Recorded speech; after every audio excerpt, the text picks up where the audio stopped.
The Kardashians look at black culture like a kid looks at art in a candy store. But instead of, the airheads make my tongue blue, so I'll go with the cookies and cream, it's more like, the ball players are an outdated trend and the rappers will increase my social status, so I'll go with those. Instead of, these chips are too salty, I want something a little bit more sweet, it's more like, this man is not a staple of black culture, I can't use his image to my advantage, I think I'll not get him. And instead of a mother that slaps their hand away for digging through the candy aisle, their mother actively pushes them to get the most tooth-rotting candies. Hi, my name's Tirrrb, aka Blacked in America, protector of black rights everywhere. When they need to put a stop to culture vulture, they call me. So you're welcome. This video will be an analysis of the Kardashian family over the years and their constant fetishization of black culture, which unsurprisingly made them 99% of their wealth. Everyone says the Kardashians are talentless. I think their talent is rooted in the exploitation of black people. Kind of like a slave owner, instead of whips, they have selfies. Before I start this video, I want you to act like you're a Kardashian. The subscribe button is a black man. Yes, go ahead. Have intercourse with the subscribe button. In fact, smash it so hard, it goes viral on all adult websites, and then use it to build a brand. I'll be releasing content every Sunday, so subscribe if you want to see me commentating on whatever I find joy in that week. All right, we're ready. No. You're ready. The wind, you guys. No, that is not cute.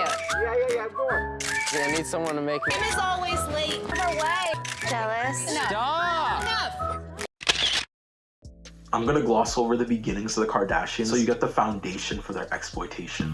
The Kardashians were always rich. In fact, Caitlyn Kardashian, who was formerly known as Bruce Jenner, and Kris Jenner did not make him Khloe, Kourtney, and Robert Kardashian irrelevant. Those babies were byproducts of Kris and Robert Sr.'s relationship. Yes, the same guy that was a part of the 10-man lawyer dream team that got O.J. Simpson out of his murder case. Now, I won't make any jokes about this, but I thought that was funny.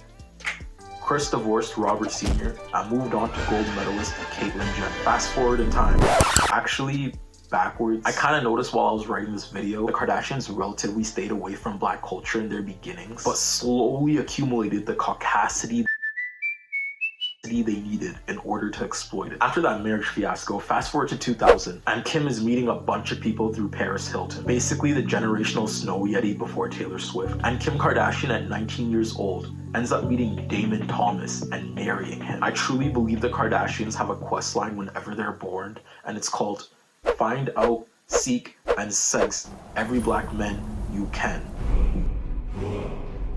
This meaning Kim Kardashian just accomplished her first quest line. Well, actually no. To the media, this was her second black relationship. But you get the point. I wouldn't be surprised if this was her 30th, to be honest. You don't know what she does in her free time. After a 3-year relationship with Damon, Kim moved on to Ray J. And I know she was happy as like, oh my god, I finally found the street. Nah, I gotta take that out. I can't say that on YouTube. Her relationship with Ray J wasn't long-term, but what came out of it was one of the most popular pieces of adult content that ever circulated the internet. Kim basically started black, like someone gotta run her a royalty check. The queen of fetishization. Not gonna lie, I used to see that on websites and got mad how Ray J was labeled compared to Kim. Cute Armenian petite woman, powered by muscular raging 10-inch BBC, stoic, veiny, black man. Anyways, after this blast of publicity, Kim's mom, Kris, decided to make a TV show that would set them up for life. Maybe you've heard of it. It's just a little show called Keeping Up with the Kardashians. And yes, Keeping Up with the Kardashians was made because a mother wanted to exploit the notoriety of her daughter that accumulated when she leaked her sex tape. If you think this sounds like the most demented notion ever conjured by the action of two inexplicably soulless IQ points rubbing together, it's because you're right. Keeping Up with the Kardashians became an American staple and allowed the Kardashians to sell themselves as a product, in actuality becoming the first mega viral influencers. Be careful, man. Now, what the Kardashians like to do is focus their image on whatever's trending at the time. And slowly but surely, they realize the black exploitative market is the biggest industry they can get their hands on in America. That slave owner metaphor. I'm telling you, kind of like a slave owner, but instead of whips, they have selfies. And instead of BBC, they started getting BBLs. Deforming their body into unattainable mounds of silicone and selling it to the public. On a platform of, you can do this too if you work hard enough. You can't. You just can't. You can't. You just can't. They pay for it by augmenting their bodies into the shapes and forms of black women. They were able to make black genetics seem attainable on white bodies in America. Obviously, not all black women are shaped the same, but in the past and in the present, black women with large hips, lips, breasts, and hourglass figures are demonized in the media as unnatural.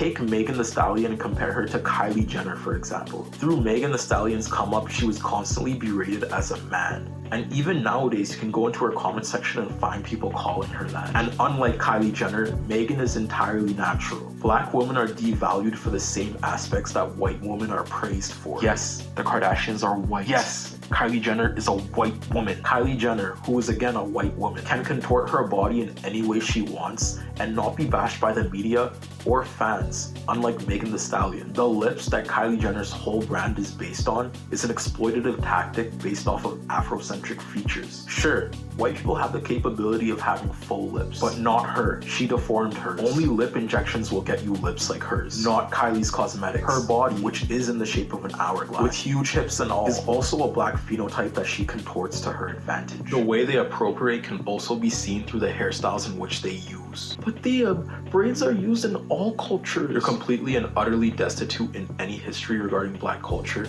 and I'm gonna assume you're ignorant, so let me educate you. Cornrows, box braids, and locks are all byproducts of black culture specifically. You don't see them in other cultures. In fact, the world revolves around Eurocentric beauty standards that cater to white society. Black styles are only coming into play recently because of black culture being a focal point in today's society. Therefore, things that are black have never been appreciated until the modern day. Things like darker skin, locks, box braids, acrylic nails, etc. Using black trends as a style, it means the historical importance of the lengths that black people have gone through in order to get those styles culturally accepted in today's society. But I digress. In the meantime, the Kardashians not only set their bodily goals on black women, but like corrupt officers, set their sights on black men. Bad joke. It was so apparent what the Kardashians were doing that Khloe Kardashian tweeted this in 2013. The KKK, the only clan to let black men in. White ignorance never fails to amaze me. White people and their blatant disregard for black people struggling everywhere. It's like being a kid with a metal baseball bat in preschool and then referencing it happened every once in a while. Actually worse, because they were literally hanging people off of trees. Haha, Steve.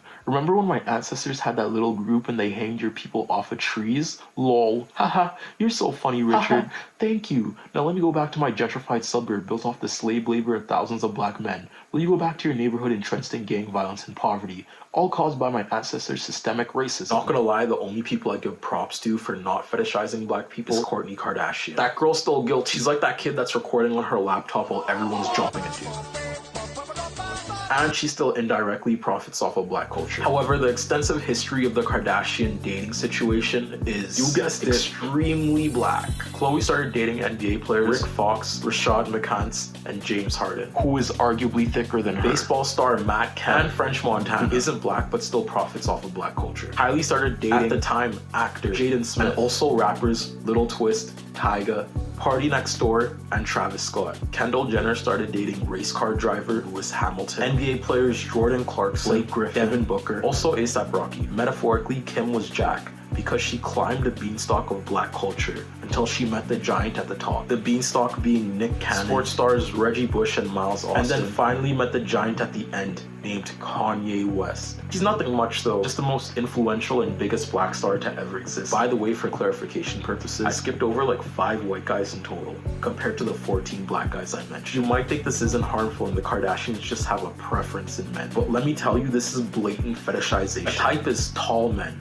short men, men with longer hair, muscular men. To prefer a whole race of men is usually based off the cultural and sexual stereotypes on those men. Black men suffer from the fetishization of white society through the use of depictions like BBC, strong, tall, tough, gangster. Not all black men are like this. There are over 3,000 indigenous tribes in Africa that black men come from, all with different phenotypes. Some of them are tall, some of them are short, some of them are muscular, some of them don't. You know, that's not even to mention the societally gathered black places in the world, like the Afro-Latino places in South America, like the Caribbean. Sexualized phenotypes stop them from expressing who they are, and instead turn them into exotic fantasies, gangsters in the media, and so much more. Unironically, you could see the impact of fetishization in adult media. Tonight, when you're about to do the deed, compare the white titles to the black ones. Take in how animalistic black people are portrayed compared to white people. This isn't even to mention the harm this does towards kids. Fetishizers often want their kids to come out looking a certain way, which coincides with their internalized sexualization of black people, whether it be lips, body, hair type. You shouldn't use your baby as a character customization tool. Chances are it won't come out the way you expect it to come out, and you'll be disappointed in your baby's appearance. The Kardashians have and continue to make babies with black purely because of the hype around black features. This irks my soul how practices like this are so commonplace in today's society. And of course, girls will just look at it and go, "Oh, that's so cute. I want my baby to have big lips and curly hair too." Like the desensitization to the blatant sexualization of black men and the negligence of the issues that baby is gonna face because of their black features. I'm not demonizing mixed race couples. I think it's healthy as long as there's a demonstration of understanding towards black issues and the spontaneity of what the baby will come out as. The Kardashians have a sick fetish rooted in the exploitation of black culture. From their body image to their men to their kids, they prioritize the black image over everything. But like Ray J, I think you guys should hit the subscribe button first. Thank you so much for staying till the end. Tell me about your thoughts and opinions. Let's have healthy conversations. I'll be posting every Sunday. This week is just a rare double upload week. I hope to see y'all later, and peace.